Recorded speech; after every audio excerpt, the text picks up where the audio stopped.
Hey, hope y'all are doing well. Today I think I'm going to make a chipping hammer. So this is a factory chipping hammer for welding, knocking slag off. I'm going to use this. This is the end off of an old tire iron. I'm going to straighten this out, tape at the point, maybe right in here somewhere. Put a handle on it and make. All right, I got the forge fired up, gas forge. Let's go inside. All right, this is my homemade gas forge made out of a muffler, some fire bricks. Gonna get it hot. Right now I'm just gonna flatten this out. That's the chisel end of the chipping hammer. So we just flatten that bend out and it's pretty much already done.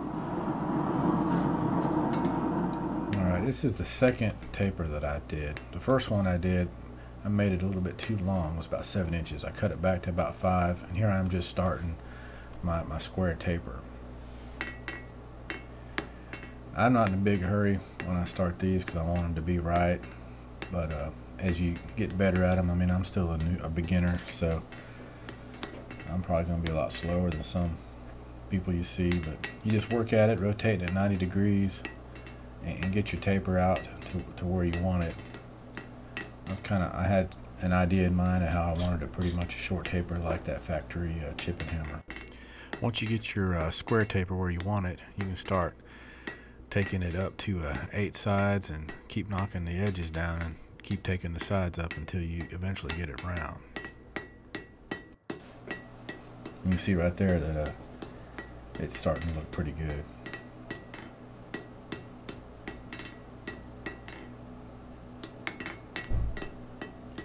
Planishing blows just to kind of get it smooth. Looks pretty good.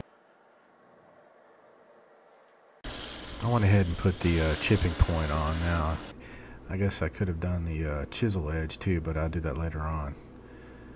I don't think it really matters when you do that. I'm going to start punching the hole for the handle. I'll start out with just I marked it with a center punch, and I just want to do a light mark and measure it and make sure that it's where I want it before I go to town on it. That way you can kind of correct for any errors.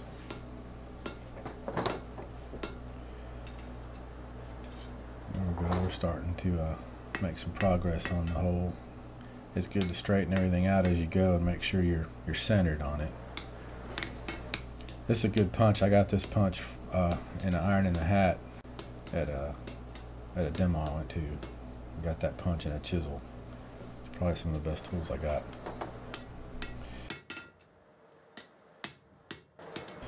You can kind of see there that it's starting to get that flat spot on the bottom side where you can see where to punch from the other side.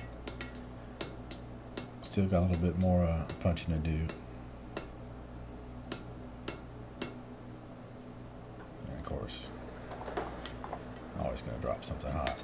You can see that flat spot develop pretty good right there. That kind of gives you a telltale sign where to punch from the other side to get that plug out. That hole's looking pretty good. It doesn't have to be perfectly round for what I'm doing here. So now you come from the other side, you find that shiny flat spot and start punching from the other side. You can kind of tell if you're off or not.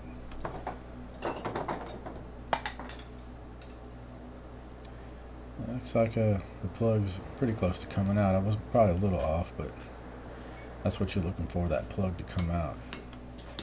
There it is. So, got me a decent hole. Punch through that. And that little plug.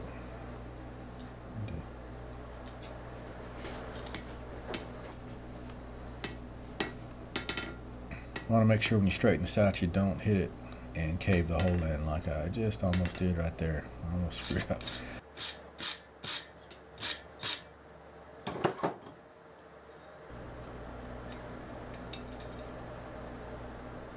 Got the hammerhead done. Now I'm going to make the first part of the handle. This is a piece of scrap. It was one of my first attempts at a leaf. It's pretty sad. I probably need to revisit that one of these days. But yeah, I'm going to make it out of some 3/8 inch square. Right here I'm trying to make a shoulder, like a tenon I guess, for to put through that hammerhead to to rivet it on. Trying to isolate a piece on the end where I can make it more narrow and where it'll fit in that hole I just punched. Said I'm just a beginner, so it's a process, and I'm probably a lot slower than somebody's got more experience, but it's all about learning how to do this. Went ahead and just tapered a point on it so it would kind of go through that hole in the hammerhead a little easier.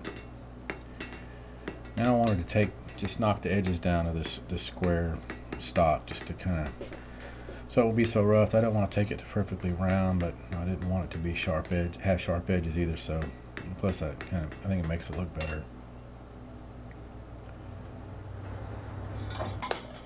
And I decided to put a twist in it.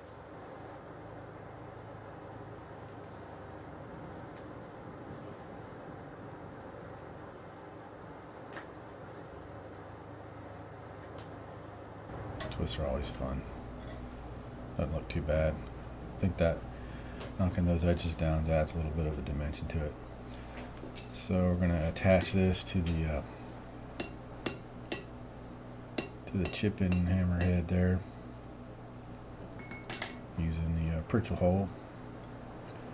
Just pretty much drove it through. Heat the whole thing up here, and I have to trim it a little bit.